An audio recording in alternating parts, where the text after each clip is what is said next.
Hello, everyone, and welcome again to Mastering Dungeons. I am Sean Merwin, along with Teos Abadia, who I am now able to speak to after his brush with almost a week without electricity. Did I try to have too much power? Perhaps. And then I had none. Yes, you have to hold on loosely. That's right. We have Yes. restored power to the household. We're all warm and toasty. I can wear just a long sleeve shirt again, and I'm ready to record. All Woo! right, let's do this. I'm glad I get to talk to my friend Teos. I didn't realize how much I missed our weekly Thank you. talks until we had to postpone it for 3 days. Likewise. Yeah. So let's jump right into some news. The first news coming from Roll20 and the Orr Group that talks about play numbers on Roll20. And for quarter three of 2020, their play numbers were pretty astounding. Yeah. D&D has maybe played a bit, Sean. Yeah, it's wormed its way into just regular media now. My wife came running to me excitedly with a sort of a news magazine that we get, a weekly news magazine, and she's like, look," and there was a story specifically about people flocking to play D&D in this COVID life that we are living, Yeah. and how much online play is up and how people are enjoying the hobby. And so that was just yesterday. So this did not surprise me when I saw this news about how not only is play increasing, over 100 million people total play hours were logged in Roll20 for quarter three. That's huge, obviously.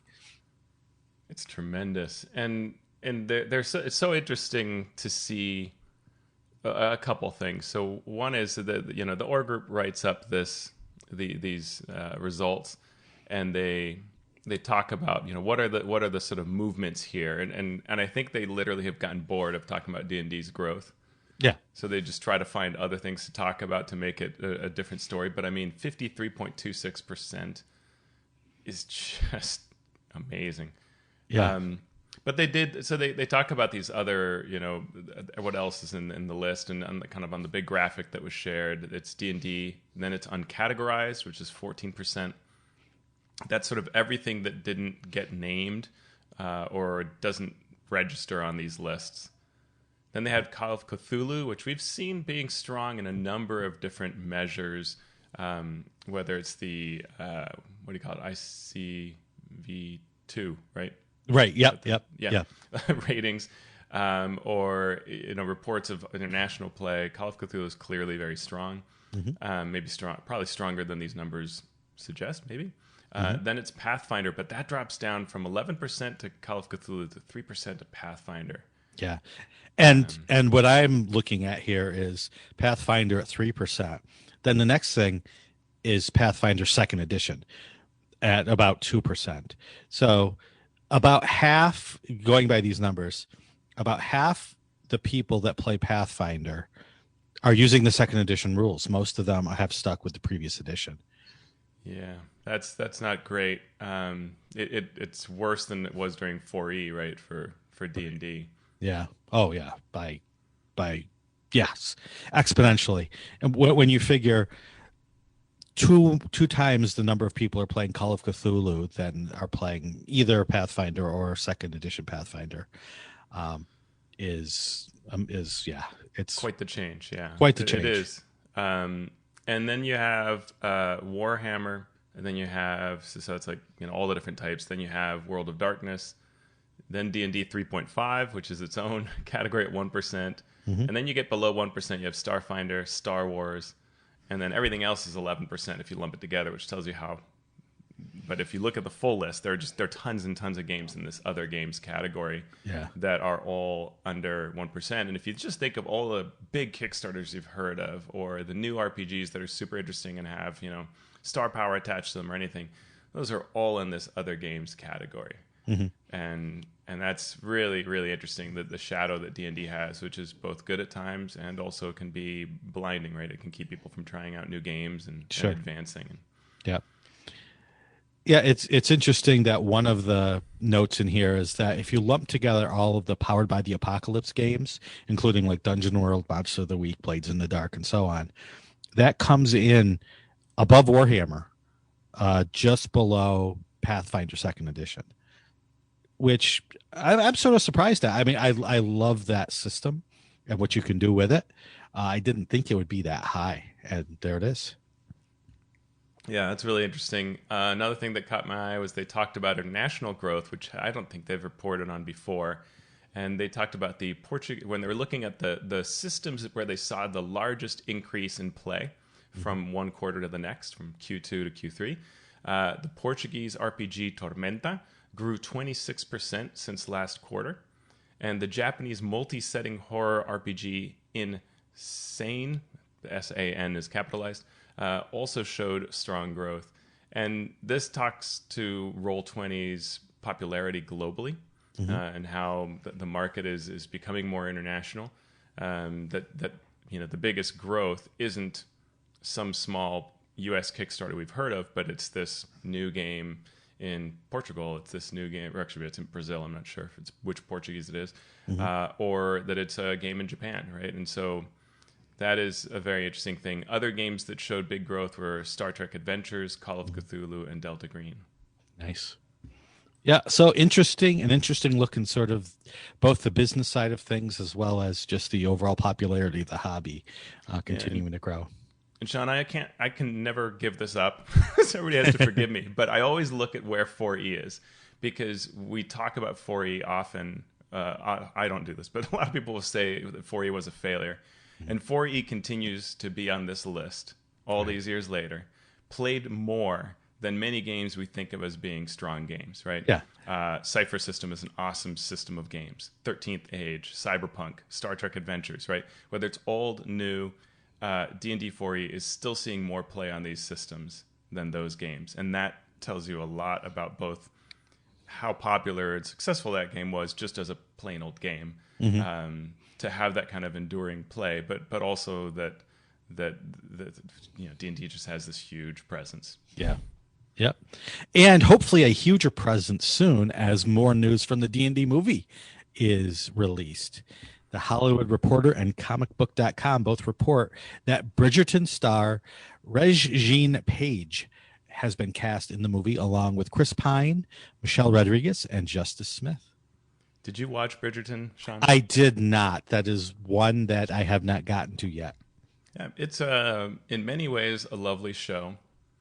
And we could literally have a episode here, I think, about the lessons of Bridgerton for like a campaign or a world setting. Because it's fascinating the things they choose to do and do really well, and then the things they don't choose to change about their depiction of society and how horrible it is and how terribly it plays. But overall, I really enjoyed it. And I mean, one of the bright points is just Paige is so charismatic. Right, talk about introducing a comeliness stat. I mean, Paige is just like, you can't help but go, yeah, you're amazing.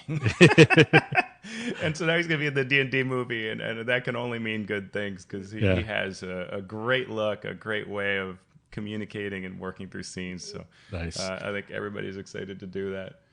Yeah. To see how he's doing. With this news, I will move it up on my list of shows to watch. And we're going to check in with D&D Beyond, because the last time we talked, they had lost several employees of the public-facing and leadership ilk. And so we were wondering what's going on. Well, we started to get some news about that. You want to share that with us? Yeah, Todd Kenrick revealed that he is Codename Entertainment's new creative manager. Codename Entertainment is a video game company. We, as D&D fans, you probably know them best from their work on Idle Champions, which is the video game. He's also launching his own YouTube channel and has started doing some pretty neat interviews there in his typical Todd Kenrick awesome style. We also heard from Lauren Urban. She is the community manager for Codename Entertainment, so it's cool. They're both able to work with the same company again. D&D Beyond has also, and it's hard to read between the tea leaves, but there has been a barrage of information from D&D Beyond that sort of says life is carrying on totally fine, no reason to be worried. One of which was to announce that their Dragon Prince RPG that uses the Cortex system based on the popular Netflix animated show that my family and I love now has a free playtest. So you can go to Tales of Xadia, xadia.com, and it's either as a web format or you can download it as a PDF, and you've got the playtest there. The other thing they did is they've had Adam Bradford, who is a VP, and this is not atypical for how this works, has announced he's leaving, but then has remained on doing a number of his videos that he's well known for doing, but bringing in additional replacement team members. Mm-hmm. Kind of again communicate that everything is fine. Look, we have a plan. You're in good hands. Don't freak out. Right. Clearly, those kinds of events, right? And I actually had a lot of fun watching how Adam handles these, because they remind me of various corporate takeover buyout situations that I've been a part of, and things that I've watched, my friends who were VPs or whatever do. So it's quite amusing to watch it. But so he introduced 2 videos ago, and then again in this last video, Joe Starr, who's leading the development updates, introduced VP of Engineering Dave Hartless, Senior Software Engineer Danny Sajenko. Clearly, this kind of call to show us that things are moving forward, and that it's sort of an amicable way that Adam is leaving. But I think, it keeps coming up on Twitter, people saying, hey, D&D Beyond, why did so many good people leave? And I think D&D Beyond will have to continue to work to prove that everything's okay, right? Yeah. It's business as usual. Yeah, so. I mean, and I don't want to be just fatalistic about it, because it's not great, right? That this is a very bad thing in our society, that companies often have. I don't know if this is the case in this for D&D Beyond, but we shouldn't. It shouldn't be that way, right? Right. Yeah. If it is what we're thinking it is. Yeah. So on the new book release, MT Black has decided to experiment with the way he releases books with the Book of Wondrous Magic for 5th edition. He is releasing it instead of on the DM's Guild on DriveThruRPG. It's $3.95, containing 100 new magic items. And after only 1 week, it is approaching platinum bestseller. So looks like it worked out pretty well for Mr. Black. I want to experiment like MT experiments. Yeah, I wish I could experiment like that. So this is significant, right? I mean, it's a big deal. Right. For those of you who don't know, I'm sure we've talked about this before, but if you release stuff on the DM's Guild, it has to be 5th edition D&D, and you can use the IP of Wizards of the Coast, or some of their IP that they have allowed. So that's good. However, you are paying a 20% rate to use that, essentially. DriveThru, which owns the DM's Guild, gets 30%. Wizards of the Coast gets 20%. So you're giving away 50% of your royalties right there. On the DriveThru, you still are giving 30% to DriveThruRPG, but you're not giving that 20% to Wizards, and you retain your own IP if you are doing the open gaming license for 5e. DriveThruRPG, as opposed to DM's Guild, has better tools for analysis and marketing, and the DM's Guild, as Teos notes, has become very, very competitive. It is very hard to get your work recognized amongst the hundreds, thousands, tens of thousands of offerings that are already there. Yeah, MT Black calls it in a recent blog post about his choice. He calls it a graphic design arms race towards presentation. And what he points out is that this just vastly increases your costs. If you think of how much a DM's Guild title will make, your average one, it's not that much money, right? Even if you hit platinum, we're not talking about a ton of money. And if you start paying, $300 for a cover and $100 for this art and $100 for that art, that platinum take becomes very small, very quickly, right? Because it takes a lot of $3 sales to equal the price of a $300 cover. It takes 100 of them, if my math is right. So that's rough. And as things have gotten so tight, you would want your sales to increase, but they're not. Your chances are actually worse now than they were, and it's something that I think a lot of people are mulling over. I think the DMs Guild is trying to address that, but in the end, it's just, you look at these lists of who's doing well and how well they're doing, and it's not super comforting to me. Whereas I think there was a sweet spot back maybe a year and a half ago where the DMs Guild felt like, okay, if I get a decent cover and I have a good idea, I'm going to see some great sales. And I feel like you can't take that for granted now. Yeah. And then when you're in that situation, and I think this is what Empty Black and others are looking at, is that when you're in that situation of having to put so much in, well, what else can I do? And what DriveThru does is it gives you a whole bunch of analysis and marketing tools. And Sly Flourish had a Twitch stream on this recently, about a week ago, if people are interested. Very valuable, where he walks through that he can share in a tweet one of his books on DriveThru, and he can follow that particular tweet and see how it leads to sales through DriveThru's tools. And then he can do another one via an email, and so he can compare all of this. And Empty Black is that kind of smart, just like Mike Shea, to be looking at these things. And so he is using all of these tools, plus he's retaining ownership so he can sell it in other ways. And I can only imagine that Empty's experiment will lead to some really interesting things down the road for him. So very cool to see. He also talked about how printing is easier. And he could use a simpler kind of low art style that was both cheaper and more functional and easier for printing without worrying about that competitive edge. So this is a very interesting development, and I'll certainly be watching it closely. Yep. And another interesting development is WizKids offering replacements for broken minis. You're our mini man, Teos. What's going on? Saying that. What's going on with this? I've been working out though. So what really showed up first was these reports, multiple reports of the premium white dragon that's part of the Rime of the Frost Maiden series, Arviatris, showing up in boxes half painted and with broken claws or other parts. And sort of something that's very surprising is on the very popular forum for minisgallery.com, WizKids actually posted explaining that the mistake was that they used a near final prototype somehow by mistake as the factory's master reference. It didn't have all the painting. So they literally made them based on that incorrectly. That doesn't explain the broken parts, but they say they've added new quality control measures, and that's good. But I've seen this a number of times. I have a Sapphire Dragon that came with a broken wing. I was fortunate enough to get the company that I bought it from to pay for the shipping of it and replace it. And that one broke literally sitting on my shelf. No pressure applied. Wow. So I would call that, two things don't make a true data line, but I would say that this is probably an issue with the figure and how it's made, and the material of it. It's a more brittle plastic. And I just opened a case of Fang Talon minis. That's 32 boxes, and I had 6 boxes with broken minis.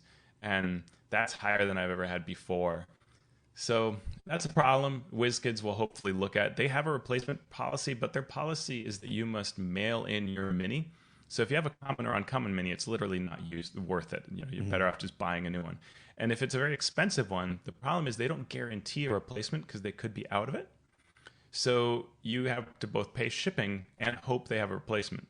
Oof. With this white dragon, customers from Canada, Australia, and Switzerland weighed in on this forum to say shipping is not cheap. Even the Canadian customers said shipping insurance was $80 Canadian, and the figure costs 120 Canadian. So you already paid 120. You're going to pay another 80 to get it fixed. Yeah. So I wonder whether WizKids, will maybe look at changing this policy. For D&D, for those that don't know, if your core books are damaged, or any of your books that Wizards makes are damaged, you can send them a picture of it, and they send you a new book. So you don't pay those shipping costs. They cover it. That's an amazing policy, right? So we'll see what happens here. And my dream would be that they just start changing the mix of plastics. I'm sure that's a big cost angle, but there are just a lot of broken minis, and that's a problem. If you want to turn the white dragon into a zombie dragon, you're half painted, broken up. That's what people are discussing on the forum, is how to repaint it themselves because they don't want to pay the cost to ship it. Yeah. Oh, that's and the last thing I'd say is that also WizKids said that because of being production issues, they will not get your replacement mini until June at the earliest. Wow. Yeah. All right. So play your Rime of the Frost Maiden campaign very slowly so you can get your dragon in.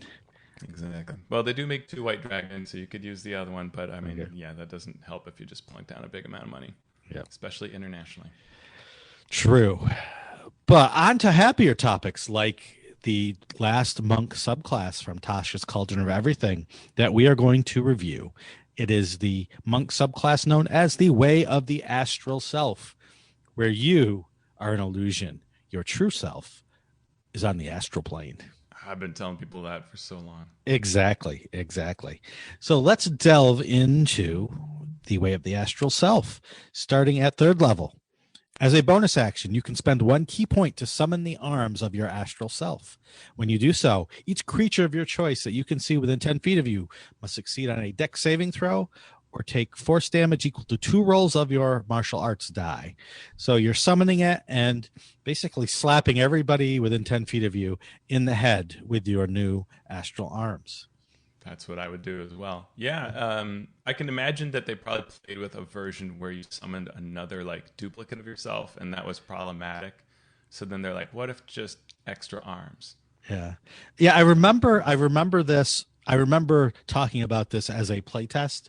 I don't remember if this was the fine, if that's what they were doing back then or not, but I sort of like this, right? Because these arms last for 10 minutes and they hover near your shoulders or surround your actual arms, your choice.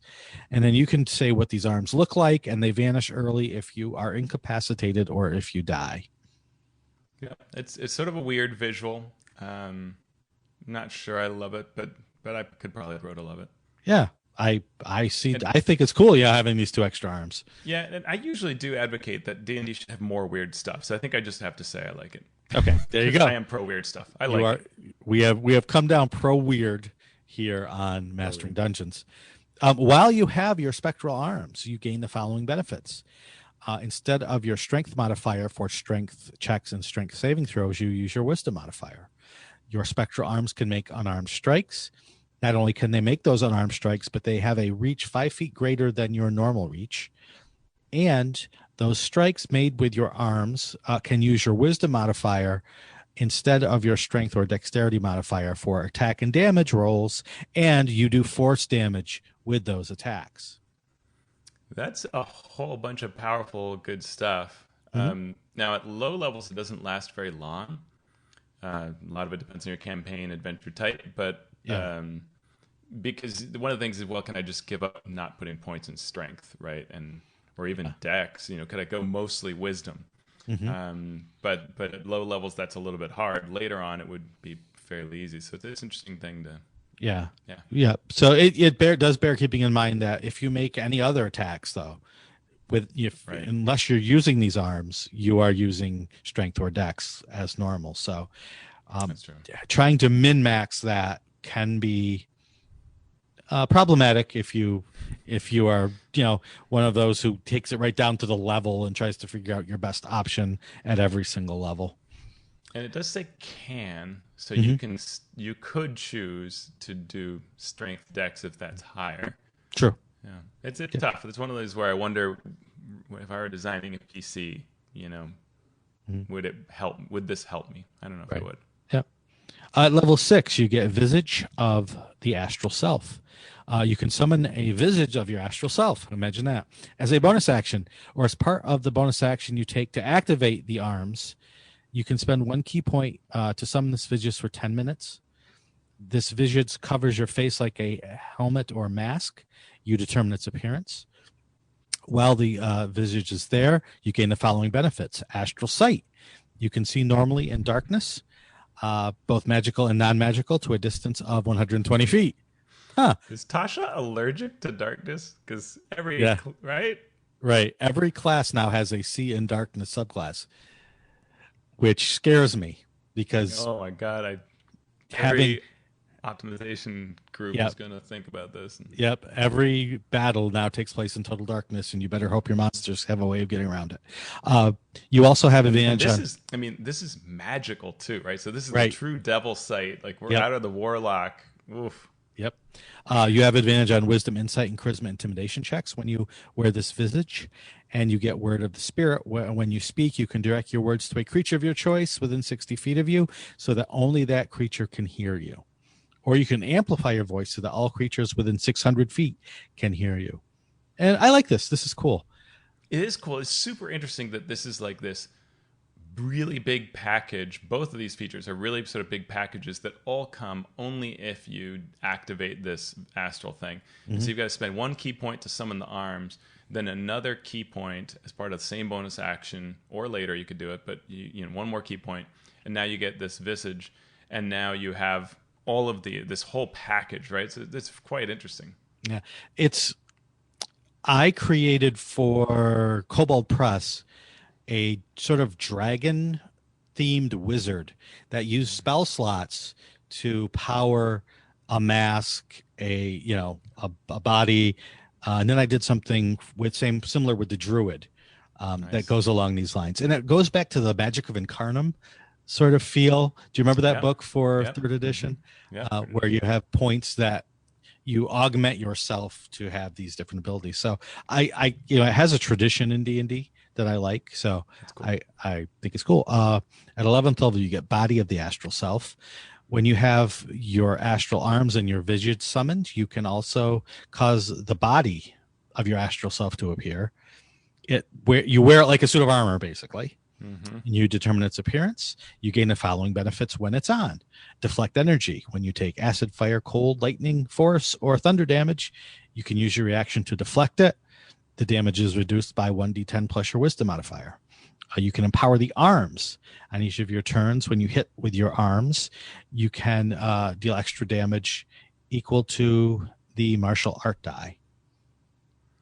So, yeah. Yeah, that's interesting. So now even more payoff at level 11 but it's all based on that grab bag, right? You've got to pay the membership fee of the 2 key points, and now even more.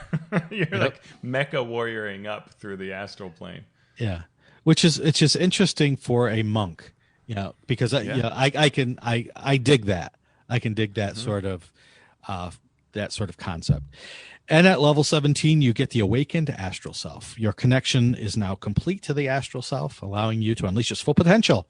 As a bonus action, you can spend 5 key points and summon the arms, the visage, private parts, and the body. Wait, did I guess it wrong? Of your Astral Self, and awaken it for 10 minutes.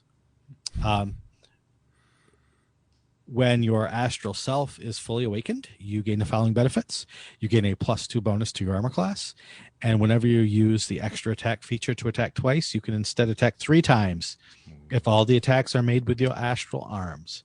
So you're basically turning into, what was the Star Wars guy with all the arms, the robot-y sort of General Grievous. Yeah, General Grievous. You're now General Grievous. You can just sort of have all the arms and they're doing all the things. I wish I could do an impersonation of his voice, because I always love the way he sounds when he's like cursing at Obi-Wan in the Clone Wars series. So there you go. That is the monk. Yeah, Thoughts? So 5 key points and you get all these things. So it takes it from 2 to 5. But which isn't cheap. But at level 17, you have 17 key points, so you can do this 3 times and have 2 key left over other things. Really, really interesting. Another thing that's interesting here is we talked last time about all the optional things, and one of the optional things for the classes was around extra attacks, and none of that really works with this subclass. True. So it's almost like they created subclasses that deliberately don't use the optional features that they created, I guess, for older monks. It's very interesting. Yeah. I almost wish at this highest level there was a little more. Maybe make the armor class a little better. I mean, it's good, but there are some level 17 things that are just off the charts wacky that I sort of wish this would be a little bit more. But overall, I love the theme. And I love this idea of using key points to add to your own physical form. I think both the Way of Mercy and the Way of Astral Self were much stronger once I looked at the mechanic underpinnings than I thought initially. When I first looked at it, I was like, I don't know, I'm summoning these arms. And then I look at the strength of it and the way it will feel during play. And I'm like, okay, as long as you can track what all these astral things do, you'll feel great doing these things, right? And it's just about whether you can power it enough, but it's pretty cool. It's neat stuff. Yep. So that is the way of the astral self monk, and we will then next week move on to the next subclass and look at those. But for now, we are going to continue with chapter 7 of our 2,000 part series on Icewind Dale, Rime of the Frost Maiden. Only part 23. It's only part 23. I'm off only by 177. So that's not too bad in my neck of the woods. No. So with chapter 7, we talked last week sort of about the overview of how to run this chapter in general. And now we're going to discuss some of the locations specifically and how they tie into the overall story of the adventure and the overall story of what's happening in this buried Netherese city of Ythryn.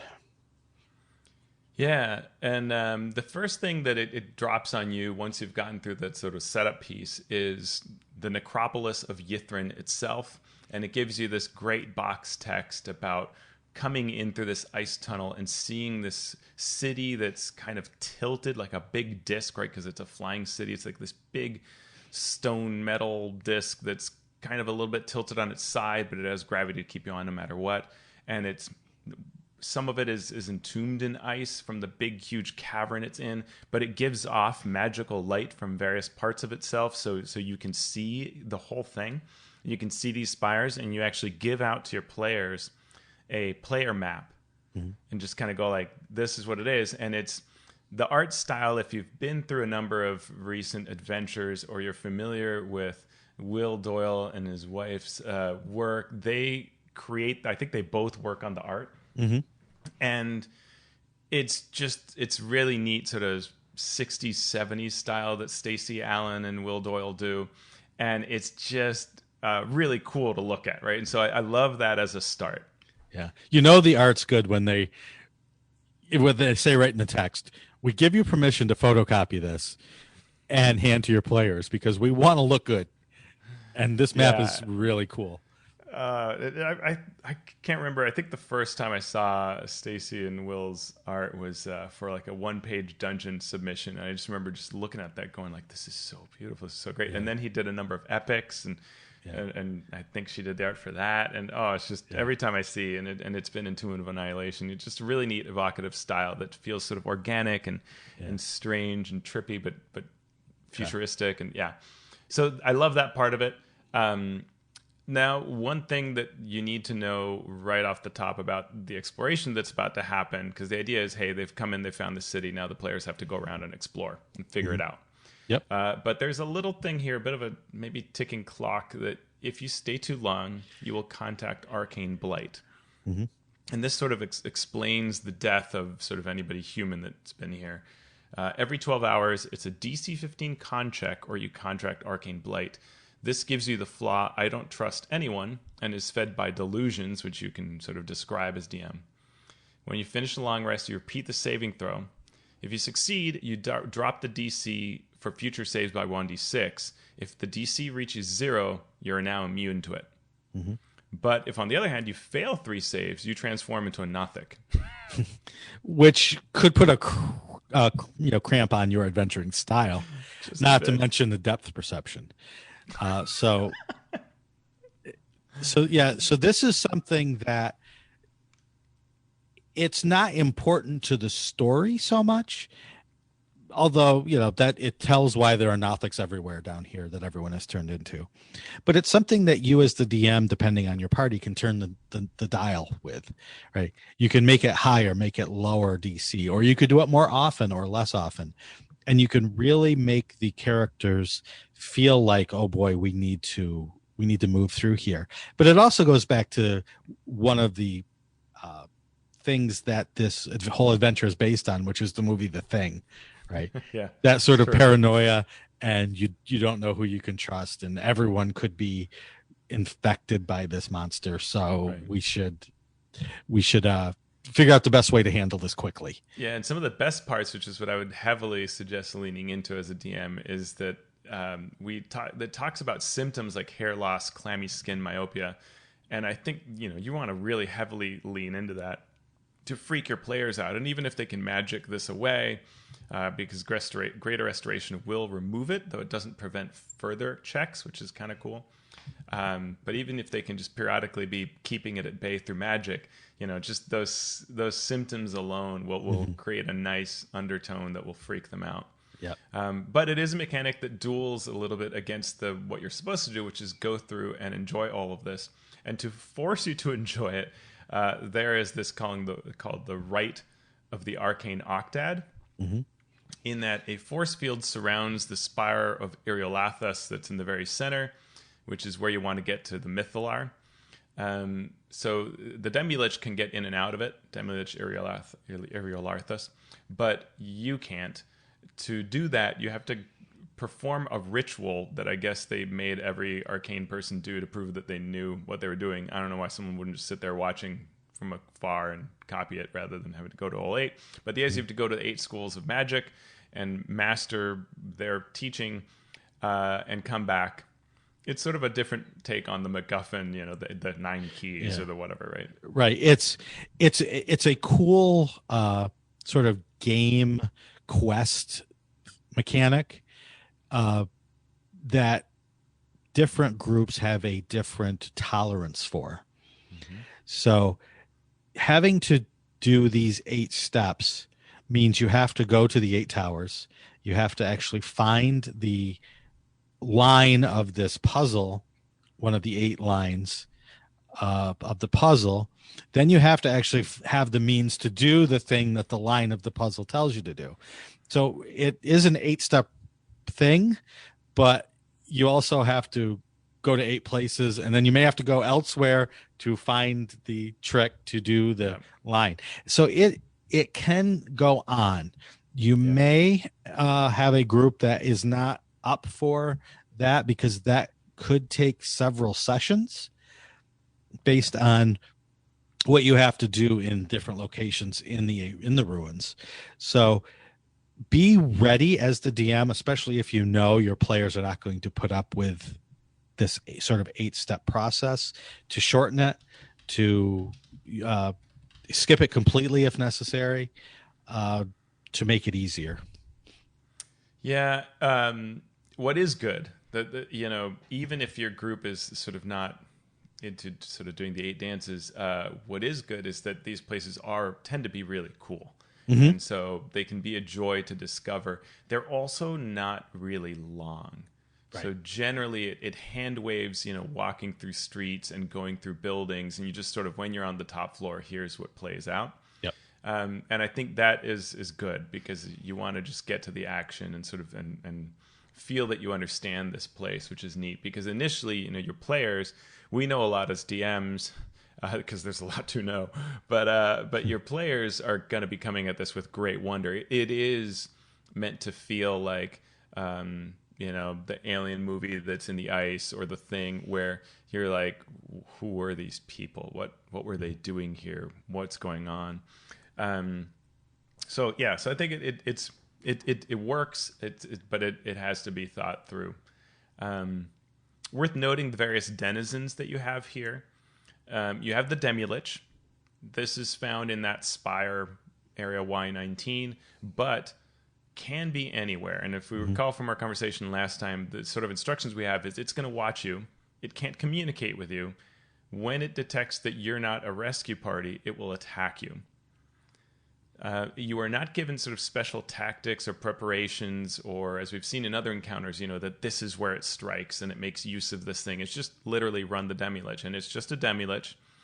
Demiliches have some pretty horrid powers, right? Like, it frightens everybody, and if you fail your save, you're 0 hit points. So it certainly has some punch, but it only has 80 hit points. And what's weird about this is that you could drop your Demilich on them, the party could just Nova it and be done with it in a round or two. And they might not realize, or players might not realize, that this was a really significant creature, because it can't talk and it doesn't have this sort of plot-wise connection. So that's a thing to think through, and I struggle with, should there be books talking about this person, or when it dies its spirit manifests? I don't know, but it feels like there's just a real chance that this could be like ships passing in the night plot wise. You have no idea what you just did. Right, and there's no great mechanism for it to escape. Right. It can't teleport, it can't do anything like that, so you can't do sort of the hit and run, draw out the anticipation, because it can fly it can fly at 30 feet, but it's very easy for characters now that they're getting to 8th, 9th, 10th level to just follow along. Yeah. You also have as denizens Nothics in various places. Then you have they used to be apprentice mages, but were transported through the arcane blight, or transformed. You have the Magan, who are mortal servants tirelessly performing their duties. They look sort of humanish, but they have weird skin tones, and so it's pretty easy for players to realize, okay, this is something else. And they come in a variety of stats that tend to not be too hard. Mm-hmm. And a lot of the encounters where they show up, they might battle you because they see you as not belonging, but they're not hard fights, though they're fun creatures, I think, well built. Yeah. And then we have some deadly living spells in a couple places right out of Eberron, right, that I think are put to very good use in this place, and are fun elements. And then you have those NPC factions we talked about last time. You might have Oriel running around here. You might have the Arcane Brotherhood, and it's really just up to you as DM to decide how to employ them and when. They are, in theory, searching this place just like you are. It reminds me a lot of Omu in Tomb of the Nine Gods, where... Right. The Thayans are looking for puzzle keys. You're looking for them. But it's even less established. I think Omu was a little more easier for a DM to grasp how to use them. Right. And they had a physical place on the map where you would stumble upon them. And it would tell you what would happen. It's, they have X, they or the Yuan Ti have X number of keys. And right. This is really more up to you to decide how to employ them, which is... Maybe that's a positive for some DMs, but I think it makes it hard for others. Mm-hmm. Right. So as you explore the ruins, there's a number of locations. And then in the center, there's the spire, which is, since there's a force field around it, you can pretty much assume that, hey, that's where we want to go. We have to bring down the force field. There's a lore table that allows you to dole out information about the city, which is very interesting in different bits. If you have the Professor Orb with you, that's one source of possible information. There's a few other sources that we'll go through as we go through each of the locations, or go through our favorite locations, because we're not going to cover all of them. So as you're DMing this, you've got several balls in the air. You've got the Demi-Lich, potentially Oriel, potentially the Arcane Brotherhood, either with you or working against you, or both, depending on who you've interacted with. And so you're doing all of that while you're exploring. Go ahead. Well, I was just going to say that, and this lore is another thing to keep in mind, because it is very important that you don't lose that ability. And I think this is something we also saw in Omu, where the players are going to sort of want to just explore every room at first, every building. Let's find loot, let's find treasure. And they can find some like common magic items, or they can find lore. And the lore is great, really interesting, and it does have some funny things. Like if you've heard about sort of how Harry Potter comments online, it has this one where by law every mage was taught the prestidigitation cantrip and obliged to use it to keep the city clean, which reminds me of that Twitter thing that the mages can just magically make their poop go away, right? Yeah. Soil themselves while they're just walking around. I thought there are a couple of sort of Easter eggy type things there that are pretty fun in the lore piece. So it's important to give that to people, this lore, so that the players are unraveling the mystery, and I think ideally your players gain a sense of understanding and mastery of this location as they're unlocking the 8 locations they need to the 8 schools. And the 8 schools reinforce that concept that this is a place of study, right? These are mages, that this is a city of mages flying around doing research, right? Right. So there's going to be a lot more magic here and a lot more esoteric, strange, arcane things than you would see in any other place in the realms, supposedly. Yeah. So let's talk a little bit about these factions, Sean. Hmm. This is I think some of the toughest part when it comes to how to run them. You get some guidance, but not a ton. The Arcane Brotherhood and Oriel sections were directed to read them, but they appear near the end of the chapter. Hmm. I tend to think they should be earlier because you really just need to read them up front. Right. But either way, you have to remember that they're there and refer to them. And you have to think through what your current reality is, right? Do you have the Professor Orb? Do you have Veline Harpel from the Arcane Brotherhood? We're told she will generally be helpful. Interestingly, if she leaves the party, she contracts the blight and becomes a Nothic. And then it's a bit like a movie scene, right? To create oh, look, there she is hunched over. What is she looking for? And she turns around with this giant eye, right? It's just transformed. That's kind of cool. Yeah. But otherwise, she's generally helpful. Avarice could be with the party, who was from one of the 10 towns. Mm-hmm. She had, and what's really going to happen is she's going to somehow encounter you because she would not have been traveling with you. She would have caught up to you. And she's traveling with her 2 gargoyles, her raven familiar, 20 cult fanatics, and 10 mountain goats. You have to have the That mountain kind of goats. adventure. Yes. Gotta have the goats. And Avarice claims a location called Skydock Spire and sends out cultists to search. And every time you explore, there's a 20% chance that some cultists are there. She will not help the PCs if she knows that Veline is there, because they're competing for sort of Arcane Brotherhood awesomeness. And she orders Veline to leave, and it's up to the party to decide whether she does or not. Mm-hmm.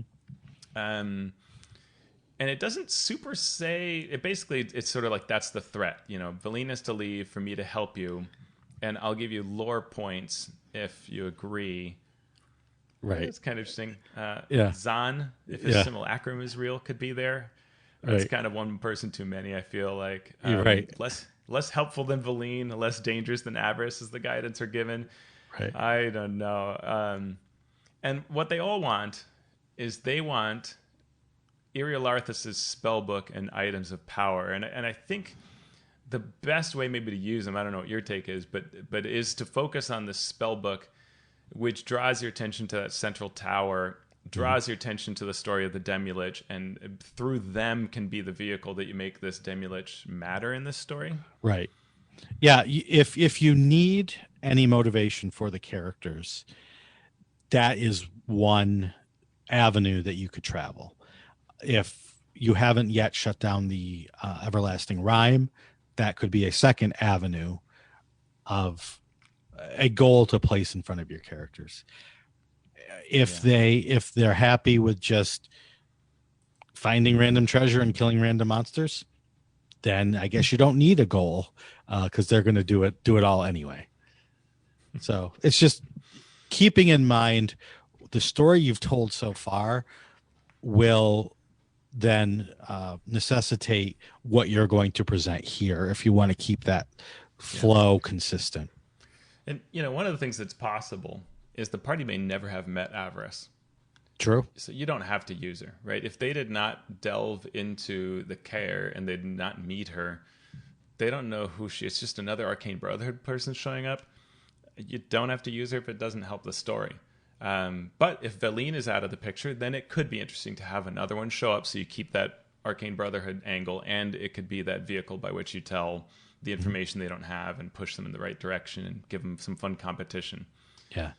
And making this even more convoluted or problematic, not only could you have 3 Arcane Brotherhood people interacting with the PCs to try to get what they're after, you could have the Demi-Lich, Oriel, and the rest of those Arcane Brotherhood people. And what the adventure doesn't tell you is how do they interact with each other. Yeah. And so that's what you need to figure out. Go ahead. It's or what Iriel Arthas does, right? This Demi-Lich, right? We all about how it's going to watch us. What about Oriel shows up, and Oriel with 3 frost giant skeletons, 6 snow golems, and 6 winter wolves. Right? You imagine these factions showing. This is like you'd see this walking around. Right. Sends these things in to kill anything they find. Shuts down the force field around the spire. Which what? And then will murder any of Avarice's minions and turns them into cold white walkers. So, which if you can play this right, could be amazing, right? If Avarice is out there, but suddenly you see her team, and her team is no longer a bunch of cultists roaming around. They are cold white walkers. What happened to that? And once the PCs have defeated most of Oriel's minions, she'll call out from atop the spire and demand they leave, and then start hunting them. If her 3 forms are defeated, the force field returns around the spire. But that means that they can get into it while it doesn't. And what is Iriel Arthas doing all this time while Right. Oriel takes his home? We're not told. It's really so. You as DM, I think, have to choose, and this is where I'd say that if you have the right group and you've had a good time in those early chapters, setting up their goals, right? Like if they were speakers for one of the towns and they built a business there and use sort of franchise rules and they care about the 10 towns, that's where these Arcane Brotherhood people could represent a very interesting threat, because they could be a long-lasting presence in the region as they have been historically. So dealing with them could matter, right? If you could form an alliance with them and just keep them enough at bay, 10 towns and you would benefit. And that could be a reason why you work together. And depending on what the players are interested in and what they see their characters doing with these various factions, then that could work well as well. And I could see with some of the groups that I run, fortunately I have really good players. I think those could be really interesting aspects. The book just doesn't tell us how to make that happen. Right. I mean, when the Arcane Brotherhood sees this Mythlar, they could say, you know what, we're going to set up a new branch, a whole city. We're going to take this place over, and we're going to do experiments and use all this raw power to our own, for our own gains. What do you think, folks? And any smart player would be like, no. I'm going to murder you now is what I Right. think as a player character. Because I don't want the Arcane Brotherhood, a not nice group, in here experimenting with this very powerful magic. So I mean, how I would run it probably is the characters deal with the Arcane Brotherhood first as they're exploring, figure out how they're going to handle that. Then they have to deal with the Demi-Lich. They get into the tower. Then Oriel shows up and the final showdown begins. That's probably the direction I would point my groups. Yeah, you don't want to. I don't think having all factions active at once is probably too much for all but the most, octopus mental approach DMs that can truly keep all the plates spinning at all times and somehow allow their characters to enjoy that ride.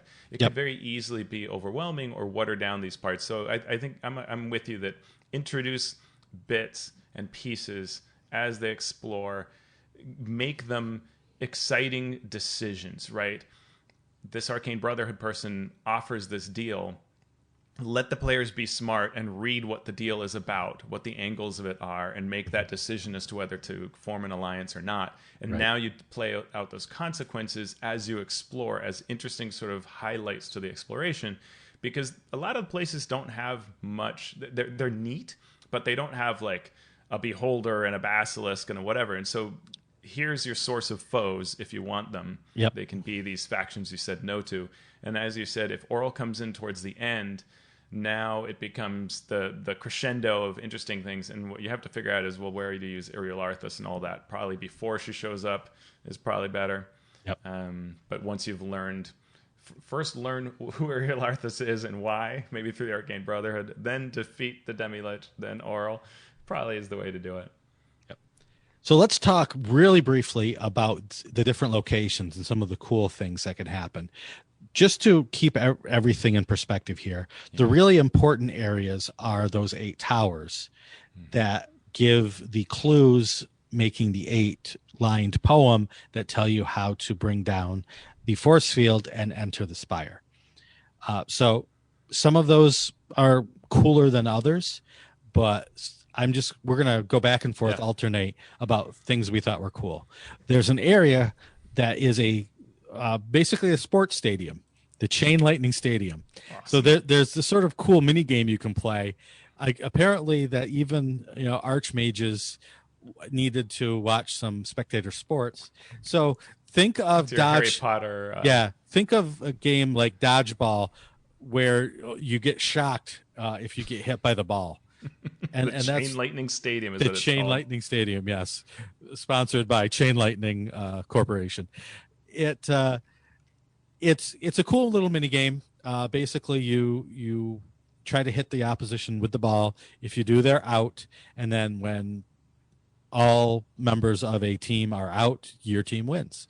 Yeah, and you can choose to throw a ball through a sort of goalpost to charge it up higher, which will deal more damage or take out more players. Yeah. But if the other side steals the ball, it's now a supercharged ball. It can do more damage. So it's pretty interesting. Yeah, it is interesting. It's not the clearest sort of, even as a small game, which I was glad that they kept it simple, but even that simple game was a little confusing on how exactly to run it, because if you do throw the ball through the hoop or through the lightning rods, you could lose it to the other team, which means now they have a supercharged dodgeball to hit you with. So it doesn't necessarily make sense to do that if you think you have a chance of losing.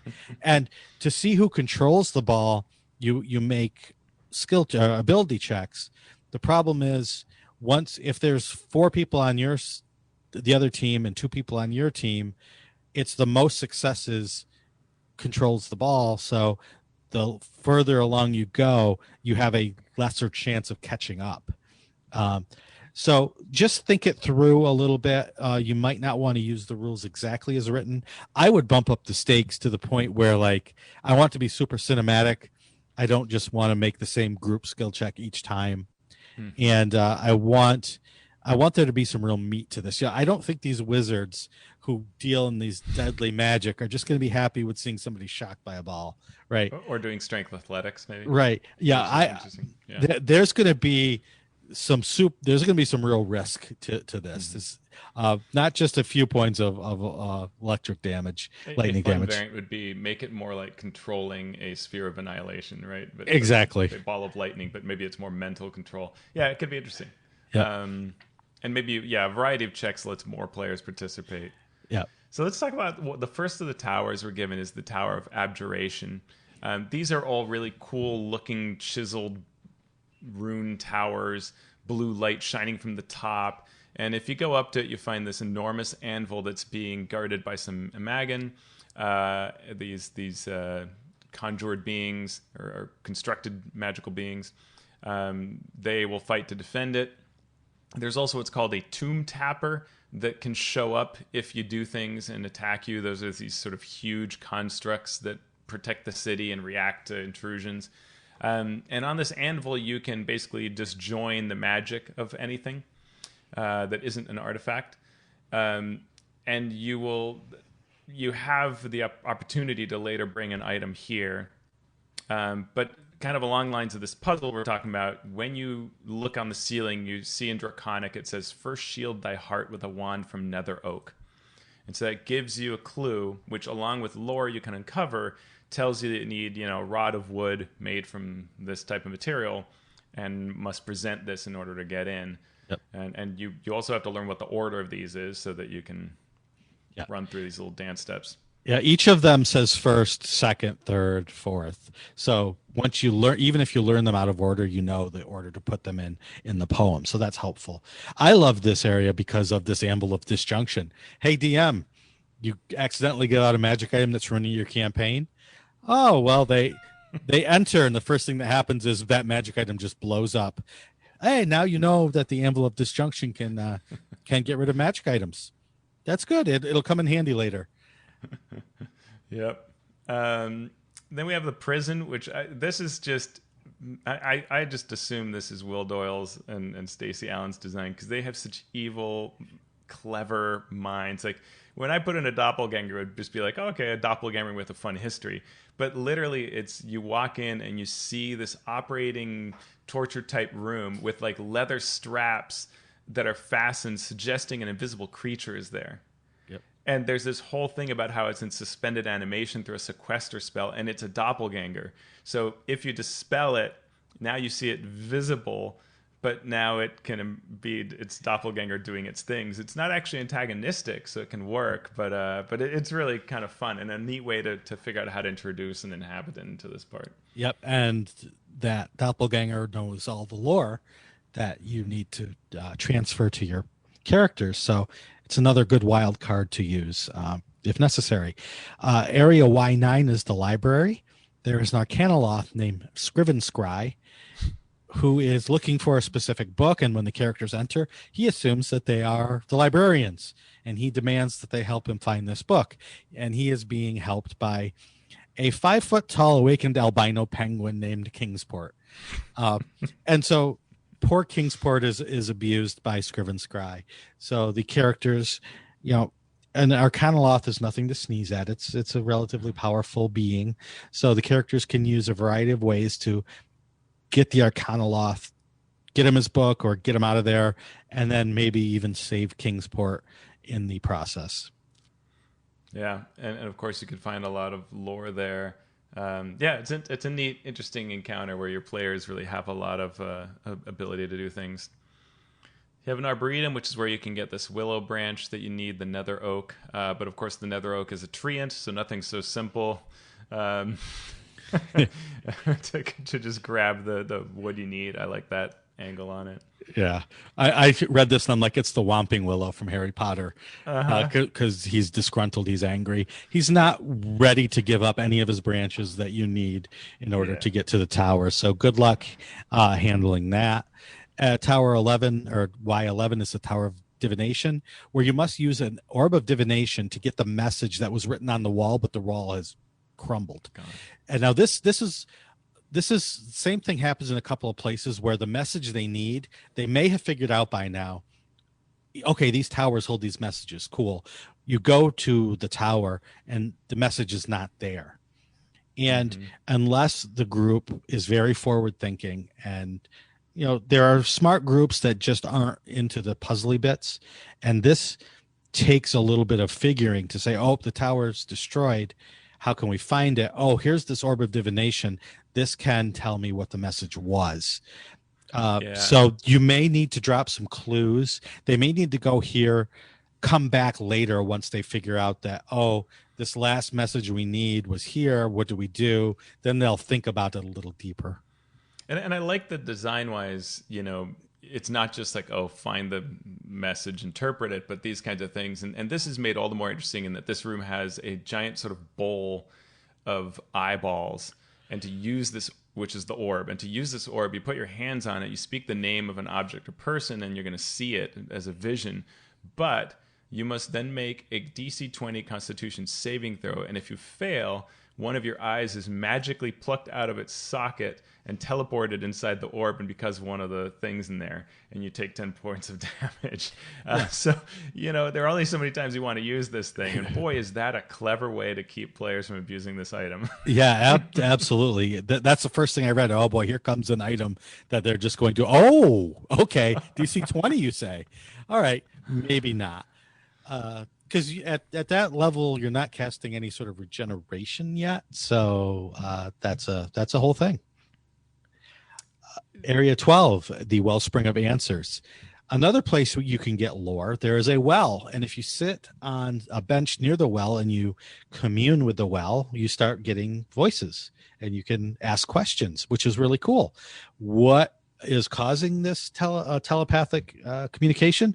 It's the telepathic pentacle. Basically, these people got together and said, we're going to create a group conscious between us, and that went wrong, and they became basically a 5-headed humanoid creature that people didn't want to be around because it was horrible, so they put it in a well and hid it down there, but let people come in, communicate with it telepathically.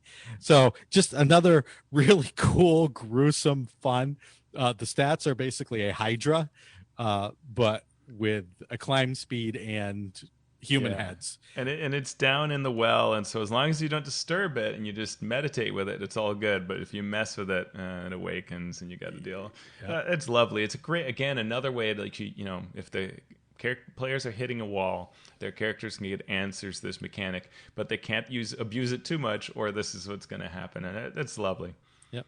There was a theater where it's almost like a Titanic situation. There was a concert going on, but as the city was falling, the concert musicians kept playing as the city went down. And when they died, when the city hit the ground, they were very upset that they could not finish their piece. So they are held in spectral form, essentially, inside their decayed corpses.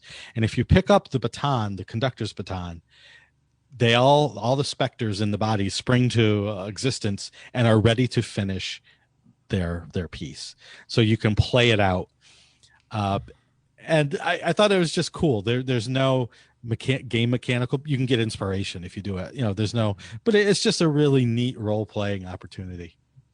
I just want to shout out to Y13, Bazaar of the Bazaar, which is Yep. the marketplace. But that is a name of a column that was popular in Dungeon Magazine, Dragon Magazine. And so just, there are lots of little Easter eggs for horror movies, for D&D's history, you name it, that are thrown into this place. And that was a lot of fun to read. Yep. Now, right in the middle of all of the other locations, they put the spire.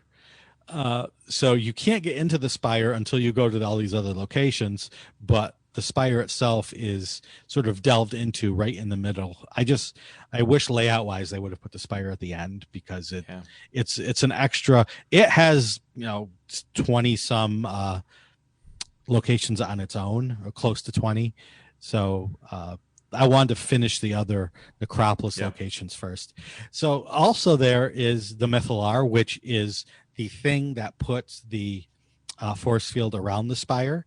And if you mess with the Mythalar, the Demi-Lich comes down to talk to you, or not talk to you, to attack you, because it doesn't want you messing with them. And there's the obelisk.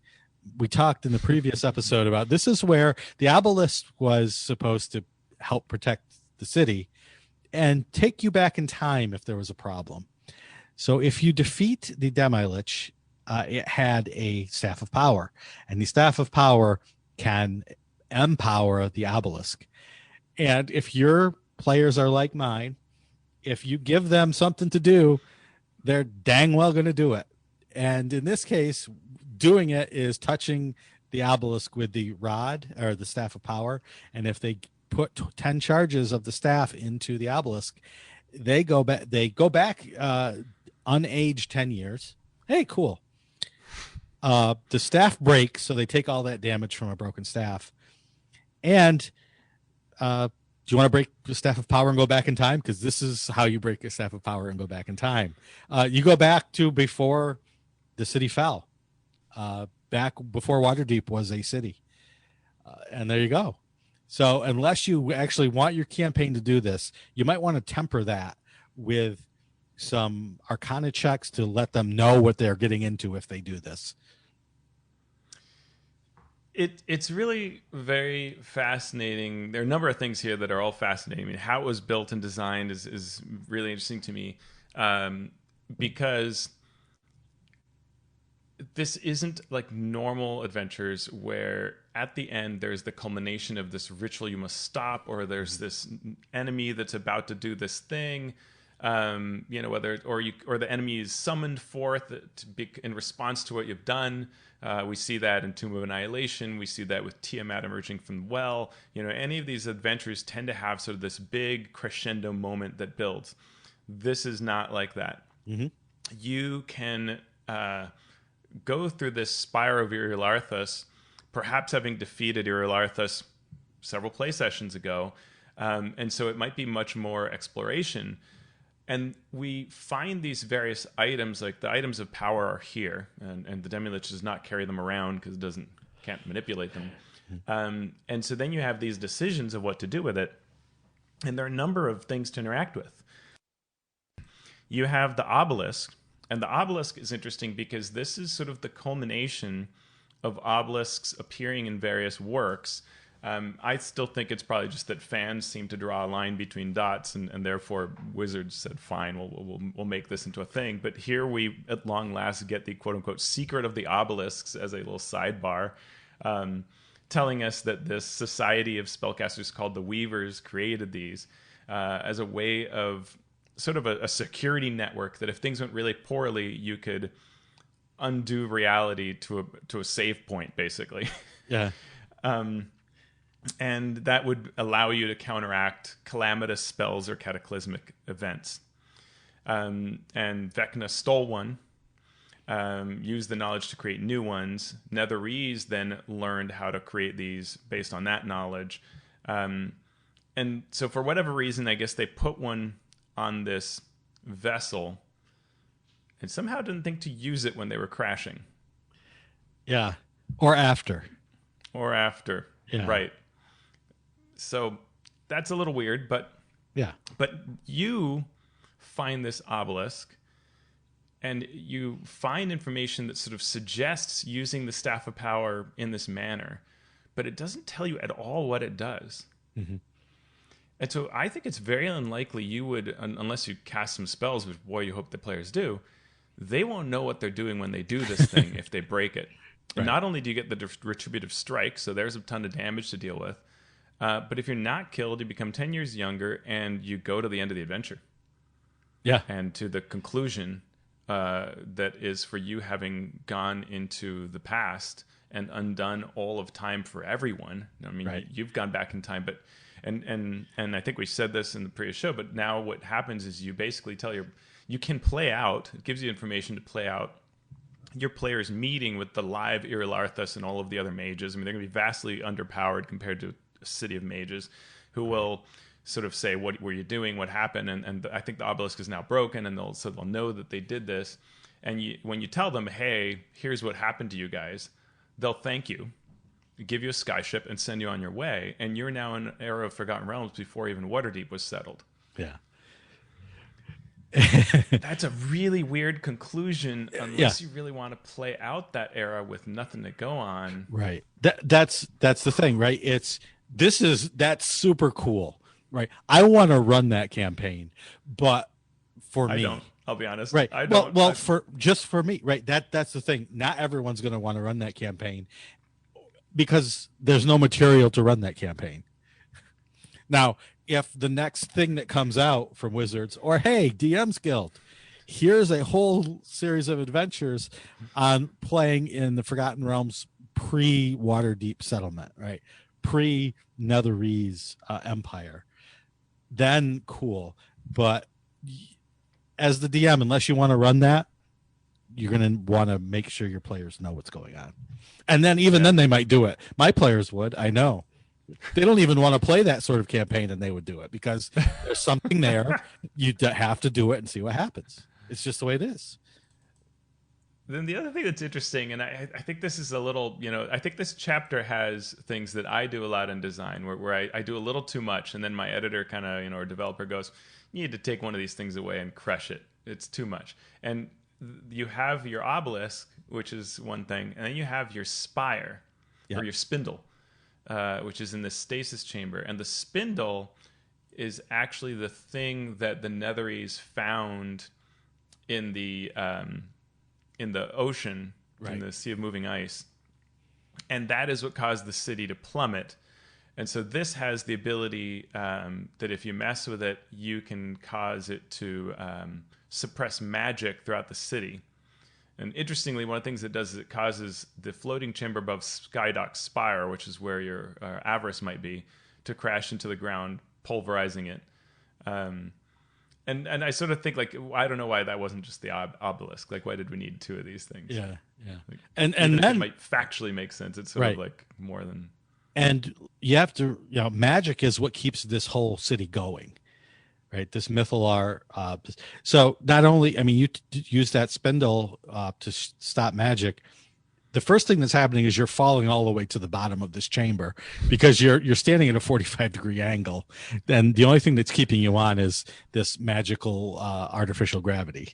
So, and then things go more badly from there. Yeah. So, and I think that's to me the toughest part. We already had the tough part of dealing with the various factions and the demi-lich and things, but now you have what are you doing with the spindle and how does that play out? What do you do with the obelisk, which may just be a one-way street off? Then we also have the treasure that you find in the is it in the library that we find it? We find the spell of the comet, which is a pretty interesting spell that creates a 50-foot deep, 500-foot radius crater on impact.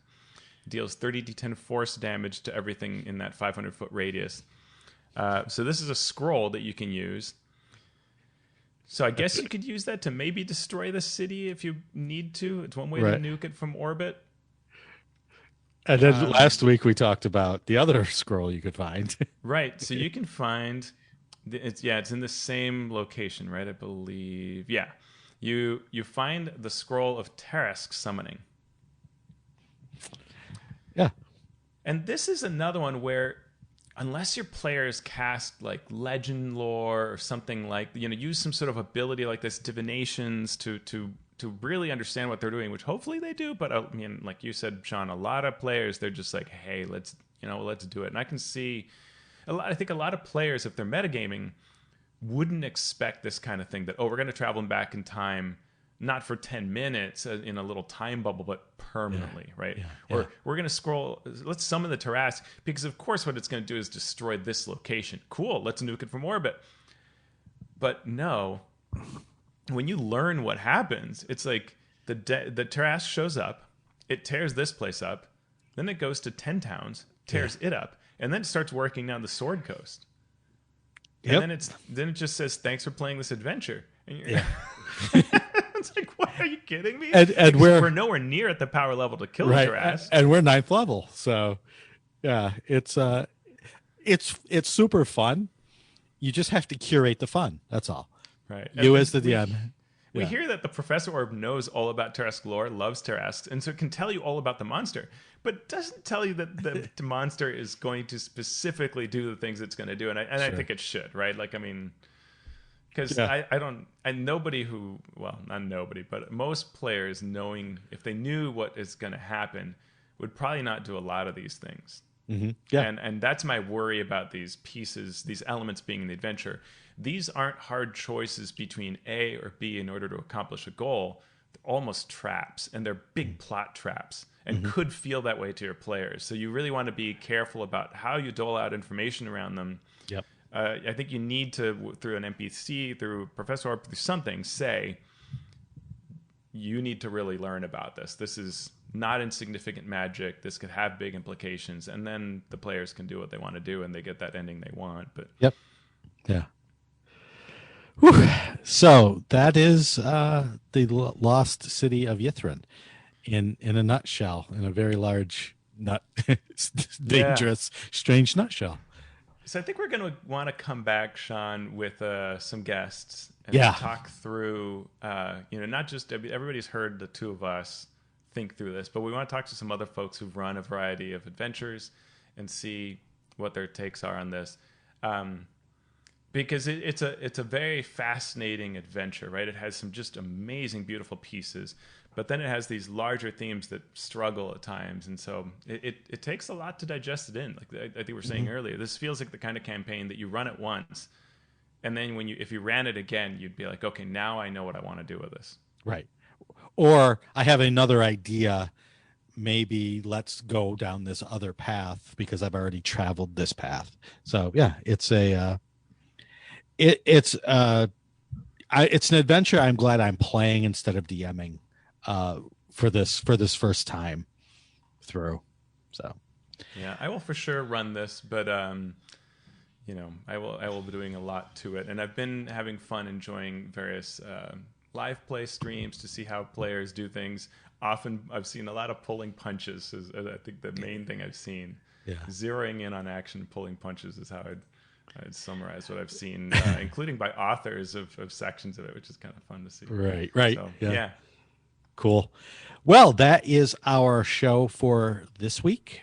Thank you so much to our listeners, and thank you to our patrons who are keeping the lights on for us And for Teos, that is a literal thing at this point. So if you would like to be a patron of the show, you can go to patreon.com/MMP, or you can share our links on social media. That would help us grow and expand the gospel of mastering dungeons. So Teos, where can people find you on the internet? You can find me at AlphaStream on Twitter. Hit me up with all your thoughts on Rime and how it is playing at your table. I will be on the forums at forums.misdirectedmark.com and my blog, alphastream.org. You can find me on Twitter at Sean Merwin, or those forums that Teos just mentioned. And you can also follow the podcast on Twitter at Mastering DND. Mastering Dungeons is a Misdirected Mark production. So Teos, now that we have gotten through the last chapter of Rime of the Frost Maiden, what should we do now? It's time for summer, Sean. Oh, you are talking my language right now. It is time for summer.